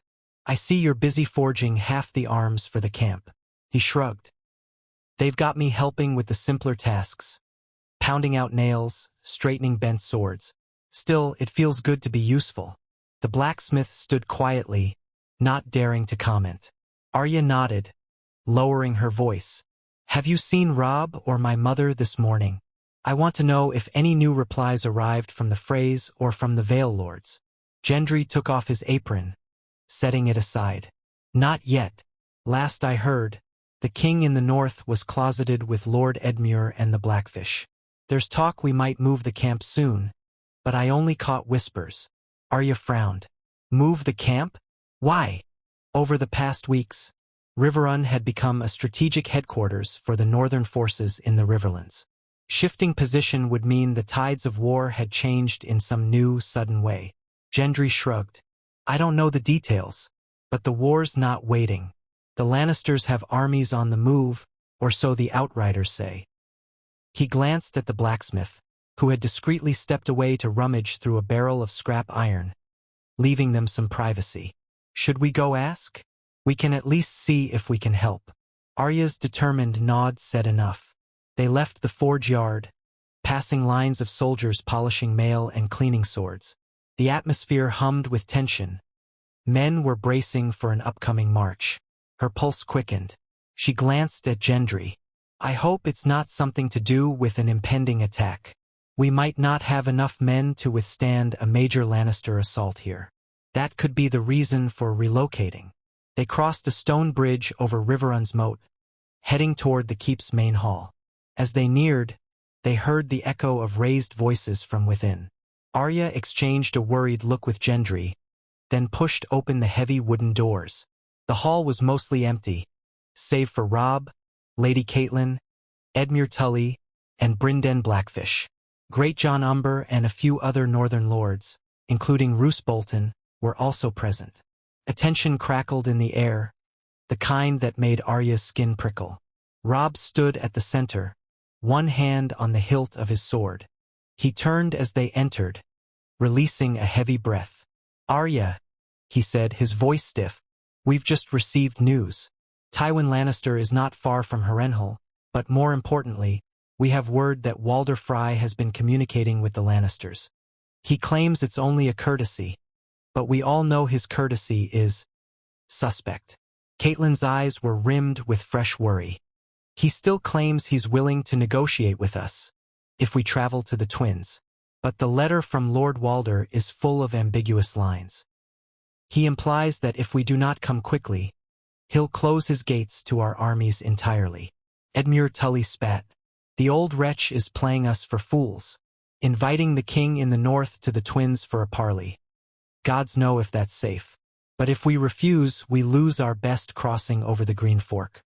We might have to circle around for days, and the Lannisters would have time to reposition. Arya's stomach twisted. She stepped forward, ignoring the disapproving looks from some of the lords who still viewed her as a child. We can't trust Walder Frey, but we can't ignore him either. Has he demanded anything specific? Another marriage alliance? Robb exchanged a glance with his mother. He's demanded reparations for the broken betrothal. A formal apology from me, sworn in front of his entire family. He also wants certain tokens of goodwill. He hesitated, voice turning grim. He mentioned Gendry in passing, claimed to be intrigued by the presence of Robert Baratheon's bastard and requested that we bring Gendry to the Twins as well, to discuss possible alliances. He may want to marry one of his brood to a Baratheon to bolster the Frey name, or at least hold Gendry as a valuable asset. Roose Bolton's face remained impassive, but his eyes glinted. If Lord Walder sees a chance to tie his house to a potential Baratheon claimant, he'll exploit it. He might think it elevates the phrase, but having Gendry in his power could also serve as a bargaining chip with the Lannisters or with Stannis. The question is, do we grant Frey's request? Before Arya could speak, Gendry stepped forward, face set. I'd rather not be used as a piece on his board, if I can help it. But if your grace needs me to come to the Twins, I will. I'm not afraid of Walder Frey. Arya hated the idea immediately. She remembered the slimy tension of the old man's hall, how every stare felt like a trap, bringing Gendry into that viper's nest, especially when Walder Frey was openly flirting with the Lannisters, felt foolhardy. But from the expressions on the assembled lords, it was clear that Walder's demands could not be lightly dismissed. Even Edmure, who clearly loathed Frey's insolence, looked resigned. Robb tilted his chin up, then spoke with careful determination. We will go to the Twins. I will bring a portion of my forces. I'll offer the apology Walder Frey demands, for the sake of ensuring the crossing and resecuring his alliance, or at least his neutrality. But we will not come unprepared. If he thinks to pull any treachery, we'll be ready. He turned to Gendry. I won't force you to come, if you choose not to, but the old man explicitly wants to see you. That could be the linchpin in swaying him back to our side. Gendry's jaw hardened. I'll go. If it helps keep the Lannisters from forging a secret pact with him, I'll do it. Arya felt an impulse to argue, to say that they shouldn't risk Gendry's safety or get tangled in Walder Frey's webs. But she sensed that Robb had made up his mind. She also saw that Gendry wanted to stand with Robb, to prove that he was more than just a name on a letter. So she swallowed her protest, forcing herself to accept the grim reality. At length she said, "Fine. But I'm coming too." Rob's eyes flicked to her. "It might be dangerous, Arya." She lifted her chin. "Walder Frey already knows I'm alive and with you. I refuse to hide in Riverrun while you all ride into his castle. Besides, I've been there before, remember? I can keep watch for anything suspicious. We can't all walk in blind." Lady Caitlin sighed, clearly torn between wanting to keep Arya from harm and acknowledging the logic of her presence. "Perhaps it's best we maintain a united front. Still, we should not bring our entire force. Too large a host might provoke Frey or crowd his hall. But too small a retinue could invite an ambush." Brynden Blackfish nodded. "We'll strike a balance. A few thousand men will stay behind at Riverrun. Enough to hold the castle if the worst happens. The main contingent will march to the Twins with the king, Gendry, and Lady Arya. We keep half our cavalry in reserve posted a few miles from the Frey's gates as a deterrent to any underhanded moves." Greyjohn Umber pounded a fist against his chest. "I'll ride with you, my king. If the old weasel tries anything, we'll send him squealing to the Seven Hells." Rob let out a tight breath, nodding. "So be it. We prepare to march at first light tomorrow. I'll send a raven to Lord Walder announcing our intention to visit. Let's see how he responds." A hush followed his words. In Arya's mind, she could see the silhouettes of those ominous twin towers. She could almost feel the cold stone floors, taste the tension that would be waiting for them. But she squared her shoulders. She wouldn't be a frightened child. The Starks had learned harsh lessons about trusting too blindly, but they had also learned that avoiding necessary decisions could cost them even more. War was a dance of cunning as much as swords, and if Walder Frey thought to manipulate them, they would be ready. The meeting dissolved shortly after. Caitlin lingered with Rob and Edmure to discuss final details while the Northern Lords broke off to ready their men. Gendry stood near Arya, silent, his expression brooding. She touched his arm. "We'll get through this," she said quietly. "We'll face Walder Frey together." He nodded, though his eyes betrayed a flicker of worry. "You've survived worse." She set her jaw. "And I'm not about to let some wrinkled old lord best me now." Still, as she and Gendry walked out of the hall, she couldn't shake the uneasy feeling that their next steps might lead them into a trap. A memory hovered at the edges of her thoughts, the sight of Walder Frey's watery eyes, the grin that never reached them, the sense of being weighed and measured for some twisted game. Whether it was fear or instinct, she did not know. She only knew she would keep Needle close and she would not blink at the first hint of betrayal. They left Riverrun the next morning as planned. The sunrise lit the castle walls in gold and orange, but the mood among the marching soldiers was wary. Banners snapped in a brisk wind. The Grey Direwolf of Stark, the Tully Trout, House Mormont's Black Bear, the twin towers of House Frey that hung in subtle mockery within the ranks of men who had once marched alongside them and others besides. Wagons rattled, filled with supplies for the journey. Horses stomped restlessly, their breaths misting in the cool air. Arya rode near the vanguard with Rob, Lady Caitlin, Edmure, the Blackfish, and a handful of trusted bannermen. Gendry was positioned just behind, astride a sturdy chestnut mare that the Riverrun stablemaster had given him. She noted how he held the reins with a mixture of confidence and nerves. He was still more at home on foot than on horseback, but necessity had forced him to learn quickly. As they passed beyond Riverrun's gates, some small folk clustered to watch them go, uncertain whether to cheer or simply stand aside. Arya caught sight of children's wide eyes and older villagers muttering under their breath. War had battered these lands. They likely wondered if this new parade of soldiers would return victorious or never return at all. She felt a pang of sympathy for them, for the endless churn of armies that offered little relief. If we succeed, maybe we can bring them peace, she thought, though she wasn't entirely sure how that would happen. The realm was so fractured, the claims so numerous, the grudges so deep. They traveled over winding roads, the countryside showing the scars of conflict, burned-out farmsteads, ravaged fields.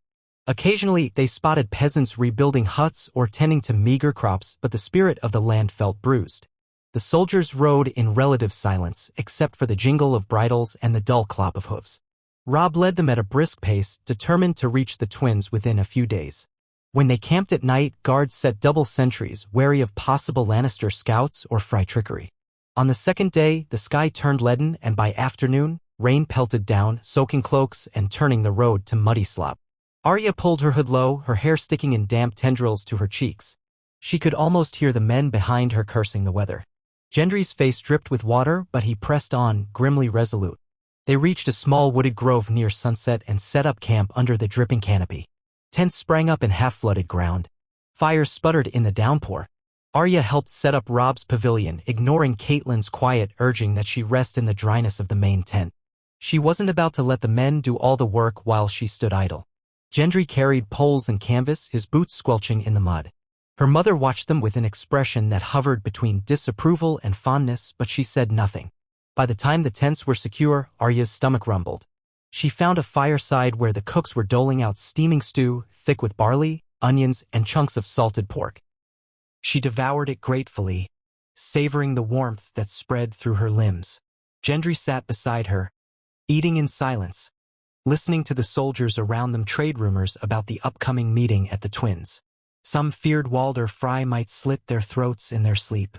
Others believed he'd accept Rob's apology, so long as it came with gold or more betrothals. None of them seemed truly sure. Later, in a lull between bursts of rain, Arya and Gendry shared a moment by the edge of the grove, watching the dark shapes of trees bend in the wind. The camp's torches behind them made their shadows dance on the wet grass. He looked at her, water still trickling from his hair. "You're certain you want to be there when Robb meets with Walder Frey? You don't have to stand by his side if it's safer to stay in the camp." Arya scowled. "I won't hide. I want to see that old man's face when we walk into his hall together. Besides, you'll need someone to keep you from punching him if he says something insulting." Gendry gave a half laugh. "Can't promise I won't want to, but I'll try." He sobered, gaze flicking to the muddy ground. "It's strange, thinking how easily these lordly types can order us around. One moment, I'm an armorer's apprentice. The next, I'm meant to be some piece in their game, like you said." She touched his shoulder lightly. "We all are. At least we get to choose some of the moves we make." A hush fell between them as the wind hissed through rain-soaked leaves. She recalled a time when they'd crouched around flickering campfires as fugitives, never knowing if Lannister men would catch them. Now, at least they had an army at their backs. But the sense of foreboding hadn't lifted. In fact, it felt heavier. They parted for the night. Arya crawled into her bedroll in a small tent she shared with two of Caitlyn's ladies, who gave her wide berth and tried to treat her like a young noblewoman. She tolerated it, though she longed for the independence of her own small space. Outside, the rain pattered on canvas. She lay awake, imagining the looming Silhu. Ed of the Twins, the water swirling beneath the bridge, the gate dropping behind them if Walder Frey decided to betray them. What would she do then? She pictured men in steel suits, crossbows leveled. She pictured Walder Frey's leering grin, Robb's defiant stare, Gendry's knuckles whitening around a hammer. Sleep came only when exhaustion overcame her swirling thoughts. On the morning of the fourth day, the rain finally relented and they sighted the massive towers of the Twins on the horizon. The Green Fork's rushing waters churned with silt from the storms swirling around the fortress that stood guard over the river crossing. The sun broke through a lattice of clouds, casting bright patches over the stone walls. Arya observed it all from her horse with a steely gaze. She heard the nervous ripple of conversation among the troops as they drew near. Walder Frey's men were visible on the battlements, banners fluttering. The Frey sigil, two gray towers on a blue field, seemed to watch them approach as though mocking. Robb held up a hand, signaling the army to halt. The outriders trotted forward, meeting a party of Frey guards near the causeway. After a brief exchange, horns sounded and the Freys raised the portcullis of the eastern tower, allowing a select group inside. That was the arrangement. Robb, his chosen retinue, and a minimal guard would enter while the bulk of the northern force waited outside at a safe distance. It was a precarious balancing act of courtesy and caution. "Remember, if anything looks amiss, retreat," Robb murmured to the Great John, who would remain in command outside with several hundred men. "We'll signal if we need you." The Great John bared his teeth in a feral grin, patting his sword hilt.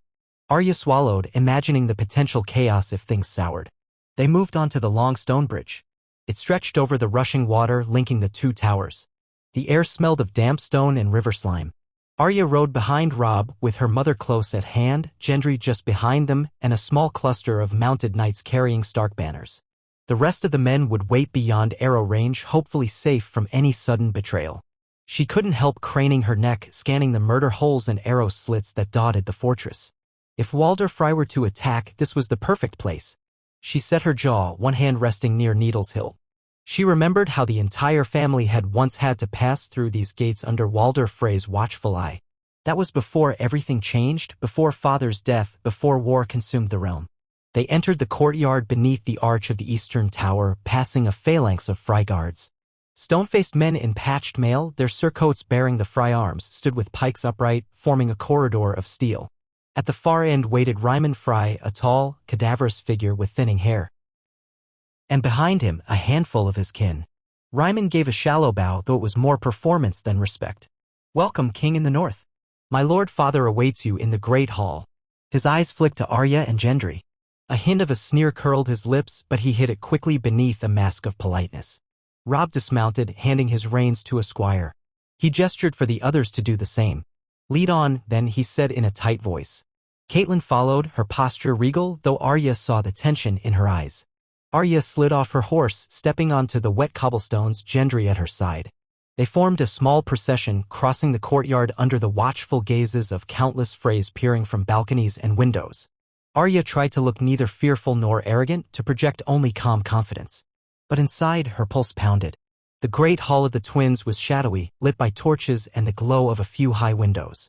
Long tables stretched out, mostly bare, though a few platters of bread and pitchers of ale suggested some manner of refreshment. At the far end sat Walder Frey himself, an ancient figure with rheumy eyes, thin white hair, and sallow skin that sagged around his sharp features. He reclined in a high-backed wooden chair carved with the Twin Towers motif.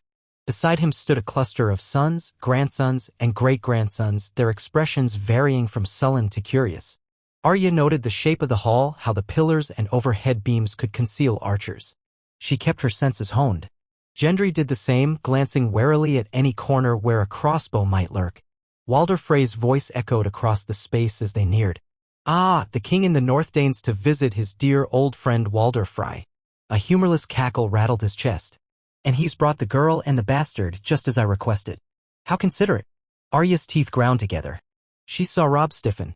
But her brother stepped forward, forcing a veneer of courtly civility. "Lord Walder, thank you for receiving us. I come to address the matter of our alliance, which was, regrettably, damaged by my broken betrothal." His voice was controlled, though Arya heard the strain beneath it. "I offer my apologies." Walder Frey regarded him with a narrowing of eyes. "Oh, do you? I see you haven't brought your Westerling bride along. She must be too precious to risk in these battered halls." He spat, then eyed Catelyn. "My Lady Tully back in my hall once more. How's your father, HM? Still breathing?" Catelyn pressed her lips together. "Lord Hoster Tully passed from this life some time ago, Lord Walder," she replied, politely but coldly. "He died at Riverrun during the early days of the war." Walder Frey made a show of sorrow. "Oh, I must have forgotten. All these noble folk dying, I lose track." He sniffed, shifting in his seat. "You have my condolences, such as they are. Now onto matters of state. You want my friendship again? My gates, my crossing, my men?" He pointed a trembling finger at Robb. "Explain to me why I shouldn't let the Lannisters ride in here and take your sorry hides instead, Robb exchanged a glance with his mother, then drew a slow breath. "Because the Lannisters are losing allies by the day and their hold on the realm is weakening. Because I've won victory after victory on the field. Because House Frey's future will be more secure if you stand beside the king in the north than if you become another footstool for Tywin Lannister." Walder Frey listened, unsmiling. Then his gaze slid to Arya. "And what of you, little wolf? My men said you claimed you wanted to see me. Here you stand, with sword at your hip, thinking yourself a warrior." His voice was mocking, condescending. Arya held her ground, ignoring the flush of anger in her cheeks. "I stand with my brother. The Starks and Tullis have always kept faith with our friends. If you were to side with the Lannisters, I wonder how quickly they'd cast you aside once you served your purpose." She paused. "We came because your letter implied you'd still consider an alliance with us." Walder's mouth twisted. "Well, aren't you direct? It's a shame we never got to see you wed one of my grandchildren. Perhaps you'd have been a bit less prickly." "Careful, father," one of the younger Freys murmured, shifting. Arya realized a hush had fallen among the watchers and she recognized some flicker of tension. Apparently, Walder Frey delighted in insulting his guests, but even his brood worried about pushing the king in the north too far. Finally, Walder turned to Gendry, tapping his fingers on the arm of his chair. "And you, Robert Baratheon's get. Step forward, let me get a good look at you." There was a lecherous curiosity in his tone, as though Gendry were some exotic creature. Gendry advanced, shoulders squared. He was taller than Walder Frey, broader in build, yet he moved with the caution of a man aware he was surrounded by potential enemies. Arya silently admired his composure. "Lord Frey," he said, dipping his head but not truly bowing. "I'm Gendry Waters, if you like, or just Gendry. The name matters less than what we intend to do about the Lannisters." Walder grunted. "Takes after the father, from what I hear, stubborn, big arms, no sense of courtesy." He coughed, then shrugged. "Well, you're not half as pretty as your father was in his youth, but I suppose you'll do." His gaze flicked to Robb. "I have half a mind to propose a match between one of my granddaughters and this lad, but I also wonder if I shouldn't just hand him over to the Lannisters. They pay well, you know, for a living piece of Robert's blood." At that blatant suggestion of betrayal, men in Robb's retinue bristled, hands sliding to swords. Arya felt a surge of rage. Robb's voice went cold. "Lord Walder, we came here in good faith. I hope you don't intend to test the temper of my men by threatening to sell our companion to our enemies." Walder Frey smirked. "Threats? No, just stating the possibilities. You broke my trust once. A man of my advanced age might wonder why I should risk being spurned again. My house is large, my brood extensive. I want to ensure they thrive in the new order, whatever that might be. If the Lannisters or Tyrells or Stannis or the Martells came to me, offering a good arrangement, I have the right to consider it." Catelyn stepped forward, her voice trembling with suppressed fury. "What is your price, Lord Walder? Let us speak plainly." He sniffed, making a show of looking away. "First, a formal, public apology from the king for his broken oath. Then, reparations, gold or land, we can negotiate the details. Next, a guarantee that the next time you pass through my gates, you do so with a pledge to arrange suitable marriages for some of my grandchildren. Not necessarily to the king, but to other lords in your alliance. You have many bannermen, do you not?" Robb's mouth tightened, but he nodded. "We can discuss the finer points. And as for Gendry?" Walder Frey's gaze sparkled with mischief. "I think it only fair that if you're parading him around as Robert's heir, you don't withhold him from prospective alliances. If he is to be betrothed to a Frey, well, that could seal our arrangement quite nicely." Arya's pulse pounded. She opened her mouth to protest, but Gendry spoke first, voice firm. "No one decides my fate but me, old man. If you think I'll just bend over to be married off, you're mistaken." Walder arched a withered eyebrow. "We'll see about that." He coughed wetly, seeming amused by Gendry's resistance. "Now, King Robb, if we can't come to an agreement, you're free to go. But the crossing will be barred to you. And, rest assured, the Lannisters pay handsomely for information on your troop movements. They might even want to send an envoy to meet me here in a fortnight. I wonder how that will go if you spurn me again." A ripple of hostility traveled through Robb's men. But Robb, to his credit, reined in his anger. "We'll negotiate," he said, each word carefully measured. "On fair terms, with no hidden knives. That is what I ask of you." Walder Frey's twisted smile returned. "Knives? Why, I'm just an old man with daughters who want stable futures. Let us sit and break bread, then talk of these matters." Robb hesitated, exchanging a glance with Catelyn. Breaking bread was a symbol of guest right, meaning Walder Frey should not harm them under his roof. But everyone in the hall knew Walder was not above circumventing half the laws of gods and men if he could. Still, refusing to eat would be a direct insult, potentially dooming any chance of alliance. After a taut moment, Robb inclined his head. "Very well." Walder Frey's children and grandchildren bustled about, bringing bread and salt. The loaves looked fresh, and a small dish of coarse salt was set before each of the visitors. Arya took some, though her appetite was non-existent. She saw Gendry do the same, the muscle in his jaw flexing as he forced himself to partake. Tension radiated from Robb, who sipped from a cup of watered ale as a show of civility. Walder Frey watched them like a vulture perched on a branch. The day stretched on into an agonizing round of barbed conversation and half-formed negotiations. Walder Frey insisted on enumerating every slight he believed had been done to him, from the disrespect of the Tullus to the broken betrothal to how the Northmen always looked down on House Frey. Catelyn tried to keep the discussion focused, politely conceding some points while drawing lines against others. Robb remained stoic, though Arya could see his frustration mounting each time Walder insisted on new demands or rehashed old grievances. Gendry, for his part, sat in stiff silence, refusing to engage in Walder's attempts to force him into a corner. The old man would occasionally single him out, pressing him with insinuations. "Don't you want to see the Starks make amends? Or, wouldn't it be simpler if you just made a vow to my granddaughter Roslyn? She's a sweet girl." Each time, Gendry gave a non-committal grunt or a curt denial, fueling Walder's smirking scorn. By late afternoon, they reached a partial settlement. Robb would make a formal apology in front of the entire gathered house Fry that evening, acknowledging the broken oath concerning the betrothal. He would bestow certain concessions, chiefly, a promise to arrange marriages between suitable northern lords and a few of Walder's children, to be decided at a later date. In return, Walder Frey would once again open the crossing to Robb's armies and provide a token force of Frey men to ride under the Stark banner, though the actual size and terms of service remained vague. The matter of Gendry's potential betrothal was left unresolved, and neither party pressed it too hard for the moment. Walder Frey seemed determined to keep that as a card up his sleeve, while Robb refused to promise anything about it. Still, both sides agreed to continue discussions. Arya loathed every moment of the charade, but she recognized that this was how lords waged warfare without swords sometimes.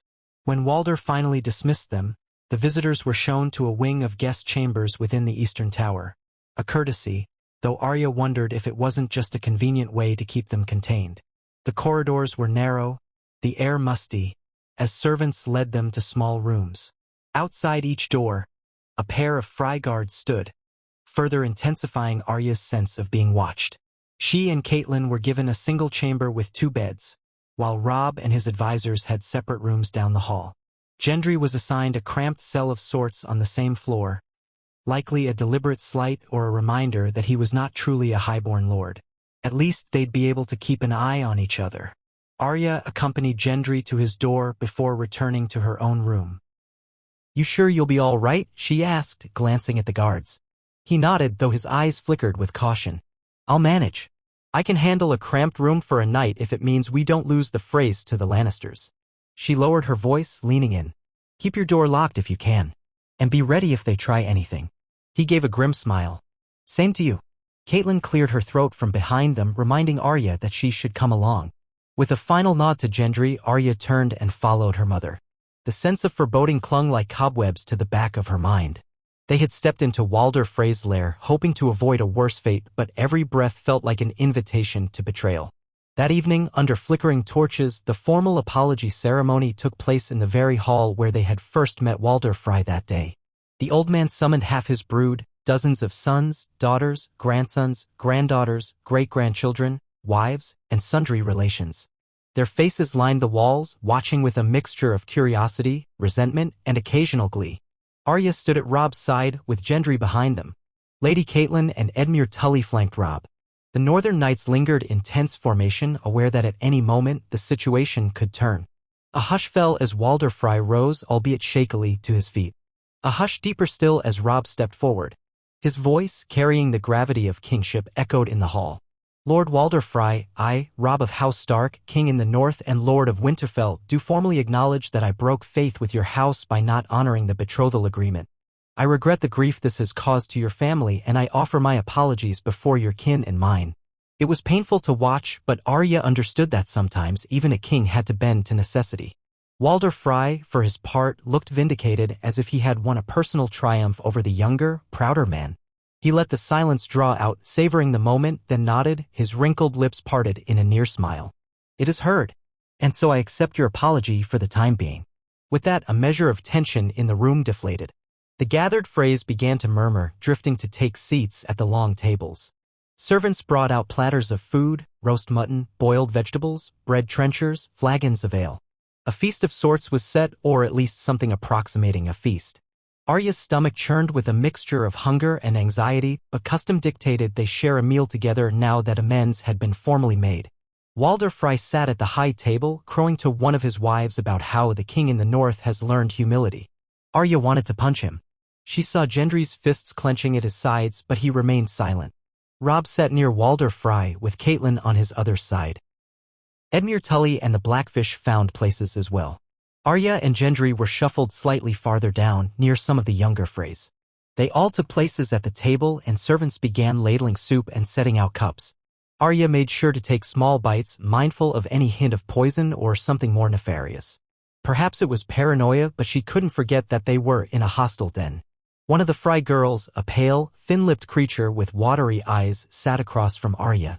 She ventured a timid smile. "You're the one who was lost, right? They said you might have died. You look older than I imagined." Arya swallowed a mouthful of soup. "I've been through much," she said curtly, not meeting the girl's gaze. The girl fidgeted with her napkin. "I'm Marion Frey. My father is one of Walder Frey's third sons. Or maybe the second. I lose track." She gave a weak chuckle. "I'm sorry if you don't like it here. It's dull and damp, mostly." Arya was somewhat taken aback by the girl's attempt at conversation. She cleared her throat.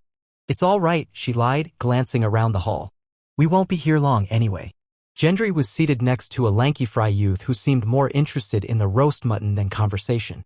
The boy would occasionally cast suspicious glances at Gendry's broad shoulders and muscles as if measuring him in a silent competition. Arya found it almost comical, but she kept her face impassive. She noticed how Gendry kept looking to the high table as if assessing Walder Frey's every movement. Eventually, Walder Frey lifted a cup, calling for attention. "A toast," he croaked, "to new beginnings. Let the king in the north and his kin enjoy the hospitality of House Frey. May old wounds heal and new friendships be forged." Robb raised his own cup, though his expression was guarded. The hall followed suit. Arya mimicked them, lifting the cup to her lips but taking only a small sip. Gendry did the same. "Walder Frey see me?" Dissatisfied, draining his own cup with an exaggerated flourish. Arya half expected the old man to drop dead from the wine, but no such luck. For a time, the hall buzzed with low conversation and the clatter of utensils. Arya kept her ears tuned for any suspicious talk. Mostly, she heard idle gossip from the Freys. Who was courting whom, what farmland had been trampled by bandits, how the Lannisters might pay for certain intelligence. It was no wonder the Freys had such a reputation. Every conversation seemed to revolve around advantage, bitterness, or self-aggrandizement. She felt a tug of pity for some of the younger Freys, who likely never knew any other way of life. Across the tables, she caught a glimpse of Robb and Catelyn. Her brother nodded at something Walder Frey said, forcing a thin smile that looked more like a grimace. Catelyn's posture was rigid, her face carefully polite. Arya recalled the times her mother had told them all about the importance of courtesy. She used to think courtesy was a silly mask, but now she understood that sometimes courtesy was a shield in a battlefield of words. When the meal finally wound down, Walder Frey signaled for music. A few minstrels stepped forward, plucking strings and tuning lutes. Arya tensed, thinking of how quickly a wedding or a feast could turn dire in these halls if the host so willed it. But the tunes that filled the air were simple, meandering river songs, with the occasional bawdy lyric that drew snickers from the younger Freys. The atmosphere, if not cheerful, was at least not overtly menacing. Arya suspected Walder Frey was content to let them squirm with uncertainty rather than springing a trap just yet. Eventually, Walder Frey rose, complaining of his age and the late hour. He excused himself, leaving his brood to continue the modest revel. Robb took that as a cue to withdraw as well, giving a short word of thanks before stepping away. Arya and Gendry followed, along with Catelyn, Edmure, and a handful of lords. The Freys watched them leave, their expressions guarded. As Arya stepped through the doors, she felt the wave of tension that had coiled in her gut subside slightly. But it remained, a persistent knot beneath her ribs. They returned to the guest chambers, accompanied by the same watchful guards. Once inside the relative privacy of Robb's assigned room, the door shut, and many of them let out quiet sighs of relief. Robb rubbed his temples. That was exhausting. Catelyn's eyes flashed with anger. He all but gloated at forcing this apology. And the way he kept threatening Gendry, talking about giving him to the Lannisters or arranging a marriage as if he were a broodmare. That man is vile. Gendry's mouth tightened, but he said nothing. Arya felt a surge of protective fury. "I wish we could just leave, but we need that crossing. He knows it.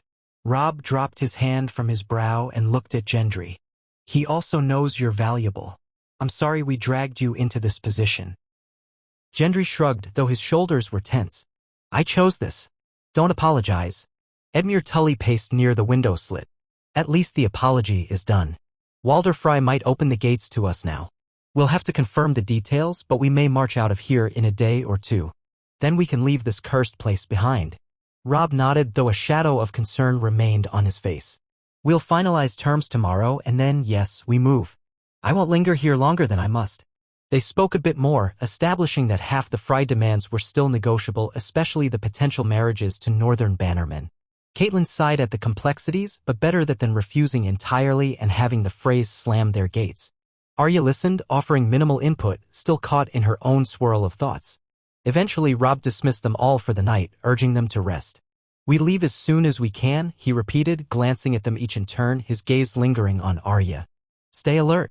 Outside in the corridor, Arya walked with Gendry toward their respective chambers, side by side, though the Frey guards made no secret of trailing behind at a short distance. Arya kept her voice low. He's letting us go too easily, she murmured. Gendry tilted his head. You think he has more planned? Her tone was grim. I don't know. But Walder Frey is never truly content. He'll want to squeeze as much as he can from us. Maybe he's satisfied with this apology for the moment, or maybe he's waiting for the perfect chance to strike. She glanced over her shoulder at the guards who stared impassively. Lowering her voice further, she added, keep your things packed in case we have to run. He nodded once. Aye. When she reached her door, she whispered good night. Gendry continued a few steps to his own cramped chamber. The guards positioned themselves at intervals along the hallway, arms folded, eyes watchful. Arya slipped inside to find her mother already seated on a stool unlacing her shoes. Catelyn gave Arya a weary look. I dislike this place, she whispered. Your father never trusted Walder Frey fully, and now we see why. Arya nodded. I remember. He's slimy. Catelyn set the shoes aside. Still, we do what must be done. Let us hope these next days pass without treachery. Arya changed quickly, removing her jerkin and boots, though she kept Needle close by the bed. She saw how her mother glanced at the sword, the ghost of disapproval flitting across her features before dissolving into acceptance. Too much had happened for them to cling to illusions of safety. They settled down, the single candle on the small table flickering. As Catelyn lay back, Arya could see the lines of worry etched in her face, the toll of war and heartbreak carved into every crease. Yet she was strong. Catelyn Stark was formidable in her own quiet way. Arya recognized that, even if she sometimes chafed at her mother's protective instincts. The candle eventually burned low, plunging the room into darkness. Outside, a subdued hush enveloped the castle. Now and again, Arya heard footsteps of patrolling guards or the distant mutter of laughter from some Frey awake in the night. She breathed slowly, trying to calm her racing mind. At least for this night, no blades seemed poised at their throats. But she could not shake the sense that something loomed just beyond the edges of her awareness. In restless dozes, she dreamed of a vast hall where the music turned sour, where crossbow bolts hissed through the air, where men in gray surcoats bared their blades. She dreamed of Rob falling to his knees, of Gendry snared in chains, of Walder Frey's cackling face looming larger and larger until it filled her vision. She awoke with a quiet gasp, heart pounding. Her mother's soft breathing told her Catelyn still slept. Arya lay there, eyes wide in the gloom, waiting for dawn, waiting for a chance to leave this cursed place behind. Morning came, gray and cold. Walder Frey invited Rob and his closest advisors to break their fast with him in a smaller solar, all-polished table and dusty tapestries. They hammered out more details, numbingly mundane specifics about provisioning the crossing, how many Frey men would accompany the Northern Army, which Frey children might be placed in Northern households as wards. Arya and Gendry were not required to attend that portion, so they lingered in the courtyard under watchful Frey guards. After what felt like hours, Rob emerged, looking both tired and relieved. Catelyn was with him, and Edmure, who wore a guarded smirk. We're free to depart tomorrow, Rob announced. Lord Walder will provide fresh horses for some of our men and rations for the journey. Arya's chest loosened. So that's it? For now, Rob said. He's insisted on us leaving behind certain hostages, wards I should say, as a show of good faith. 2 or 3 young knights from our side who'll remain at the Twins temporarily. It's not ideal, but my mother believes it's safer than letting Walder stew on further grievances. Arya bit her lip. And what about Gendry? She could see the lines of tension in Gendry's posture. Catelyn exhaled slowly. Lord Walder repeated his desire that Gendry remain here or be betrothed to a Frey, but we refused. He didn't press the matter too firmly, which is strange. Perhaps he's decided to bide his time. Or perhaps he thinks Gendry's claim is meaningless if it's not officially recognized. Robb nodded. In any case, Gendry is free to leave with us. That's the plan. Gendry blinked, relief mingling with suspicion. I'll be glad to see the back of this place. So will we all, Robb said. He cast a glance at the high tower walls. Our men will be crossing the bridge in staggered groups throughout the morning tomorrow. By midday we'll be on the road north again with the crossing behind us. Let's just remain vigilant until we're well away. They spent the rest of the day in subdued anticipation, repacking what they'd already unpacked, gathering men from the outer camp to ensure everyone was aligned on the departure plan. Walder Frey did not reappear, leaving stewardship of the final details to Ryman Frey and a few others. The uneasy calm hung over them like a drizzling rain, no immediate threat, yet no sense of ease. The halls echoed with the footsteps of Frey servants, the clang of gates as supplies were carried to the courtyard. Arya kept close to Gendry, exchanging few words but drawing comfort from his solid presence. That evening, the final arrangements were made.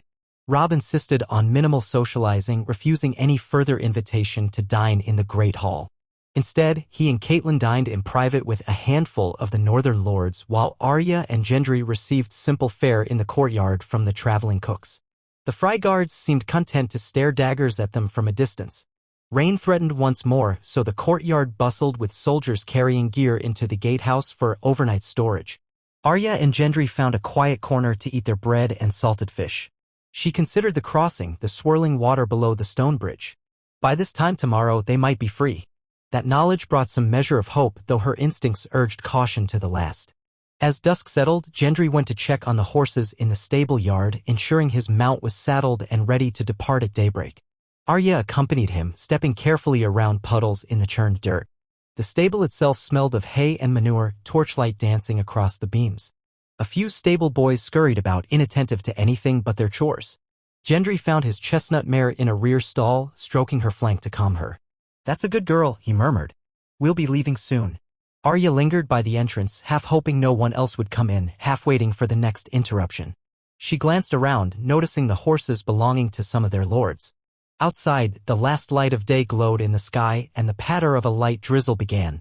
She sighed, brushing a few stray droplets from her cloak. Suddenly, a shape moved in the corner of her vision. A Frey soldier stepped into the stable from the far side, a hood pulled low. Arya tensed, resting a hand on Needle's hilt. But the man only raised a palm, as if to show he meant no harm. Gendry, alerted by Arya's posture, turned to face him as well, frowning. The soldier pulled his hood back, revealing a weathered face with a tangled beard. "You're the Baratheon bastard, aren't you?" he asked quietly. Gendry nodded slowly, not letting go of the mare's reins. "Yes. And who are you?" The man didn't answer directly. His eyes darted around as if making sure they were alone. Then he spoke in a low murmur. "If you know what's best, you'll leave at first light. Don't linger for any farewell feasts or ceremonies." Arya's heart thudded. "What do you mean? Why?" The soldier's gaze flicked to her. "You're the Stark girl, right? The old man doesn't forget insults, and he has his ways of extracting satisfaction." He paused, swallowing hard. "I've heard whispers from the men on guard.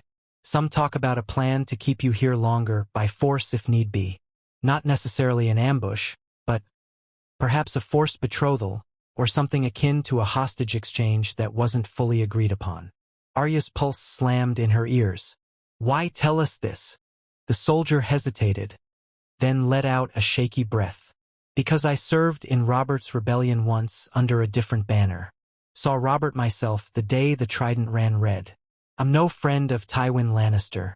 If the old man tries to grab you or the bastard for his own ends, it'll likely end in blood." He shook his head. "I don't want another slaughter. Not in these halls. Too much darkness here already." Gendry's jaw tightened. "I see." The soldier shifted his weight, clearly anxious. "I don't know details, just rumors. But if you value your lives, leave quickly. No feasts, no ceremonies. Cross and don't look back." Arya scanned his features, searching for any sign of deceit.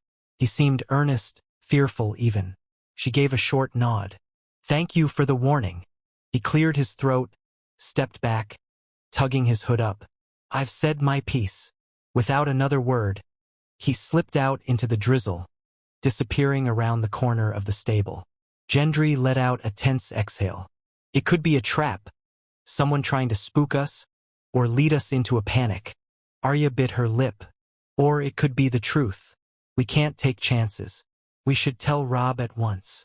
They secured the mare's stall and hurried back to the keep, adrenaline sparking in Arya's veins. Night had fallen fully, the sky a murky canvas of clouds. Torches burned in brackets along the courtyard walls, flickering in the damp breeze. Fry guards drifted about, their eyes watchful. Arya and Gendry wove through them carefully, heading for Robb's chamber. They found him inside with Lady Catelyn, discussing some final detail with Roose Bolton and the Blackfish. Robb looked up, noticing the alarm on Arya's face. "What is it?" Arya quickly recounted the soldier's warning. She tried to keep her voice steady, though her heart still raced. "He said Walder Frey might try to keep us here by force if we linger, or set some trap disguised as a final farewell ceremony." Roose Bolton's pale eyes flickered with interest. "A single Frey soldier told you this?" Gendry nodded. "A bearded man in a hood. Wouldn't give his name, but he sounded genuine. Perhaps he's someone from the older days who still respects Robert's memory." Robb frowned, crossing his arms. It could be a ruse, but it aligns all too well with Walder Frey's known treachery. "We're set to leave at dawn. Maybe we expedite that. We skip any formality, pack up under cover of night, and ride out first thing." Catelyn exchanged a worried glance with him. If Walder truly means to trap us, he might be prepared for that as well. He has men at the gates and the towers. We need a coordinated departure, ensuring the entire host can cross quickly without allowing the Freys a chance to pick off or detain part of it. Brynden Blackfish's mouth tightened. "We have nearly 3,000 men scattered around the fortress perimeter. Half are camped outside the walls, but we do have a portion inside the courtyard as well. We'll need them all formed up. That'll be noticed no matter how quietly we try." Roose Bolton nodded, his voice calm and cold. Better to risk him noticing than to risk being lulled into a disadvantage. If they suspect we're leaving in haste, perhaps we can still cross before they organize an ambush. He paused, glancing at Robb. "We might also hold Walder Frey himself as a hostage until we're safe." Robb inhaled sharply. "That's a dangerous path. It'd mean open war with the Freys. Our alliance would be destroyed." Catelyn rubbed her forehead. "Alliance? He's no ally. He's a snake. But yes, it would confirm all his worst suspicions about us. We'd make an enemy of him forever. We've done enough of that already, it seems." Arya listened, tension gripping her. She found herself wishing they had never come, that there was some simpler path around the twins. But fate had led them here. At length, Robb nodded grimly. "We leave at dawn, quietly but swiftly. We'll have outriders gather the outer camps, forming a shield around the gates. The crossing must happen quickly or not at all. If Walder Frey tries to hinder us, we'll fight our way out." Nobody looked happy about that last statement, but it was a firm decision. They spent the next hour hashing out the details, sending discreet instructions to the men outside the castle, preparing for a quick mobilization. Arya felt a swirl of dread and relief. At least they weren't sitting idle. They had a plan, meager though it was. When at last they parted, it was nearly midnight. The corridors were dim, and most of the castle's inhabitants seemed abed. Arya and Gendry quietly returned to their rooms. She slipped inside her mother's chamber where Catelyn was hurriedly packing, her face set in grim determination. Arya did the same, rolling her sparse belongings into a small bundle, checking needles scabbard. A hush draped the castle. Beyond the window, she could see faint torchlight reflected in the roiling waters of the Green Fork. Tomorrow, they would attempt to cross, away from Walder Frey's clutches. Every nerve in Arya's body thrummed. She prayed the old man wouldn't guess their plan, or if he did, that they could escape before he slammed shut his gates. She prayed no blood would be shed, but if it came to a fight, she would not be helpless. She would not be parted from her family or from Gendry again. She lay down fully clothed, cloak draped over her, heart hammering, waiting for dawn with eyes wide open. The corridor outside was eerily silent, the only sound the thudding of her own pulse in her ears. Memories of her dream haunted her, crossbows, betrayal, Walder Frey's triumphant laughter. She pushed them down, gripping needle's hilt under the cloak as though it were a talisman. At some point, exhaustion claimed her. She drifted into a shallow sleep haunted by fleeting impressions, Gendry's determined face, Robb's solemn oath, her mother's worried eyes, the swirl of a dark river. The old gods alone knew how the morning would unfold. But for Arya Stark, there was no turning back now. She would see this through, Wolf's blood and Hammer's strength, forging a path toward freedom in a realm that seemed determined to devour the innocent. If Walder Frey wanted to test their mettle, so be it. She had come too far to bow to the likes of him.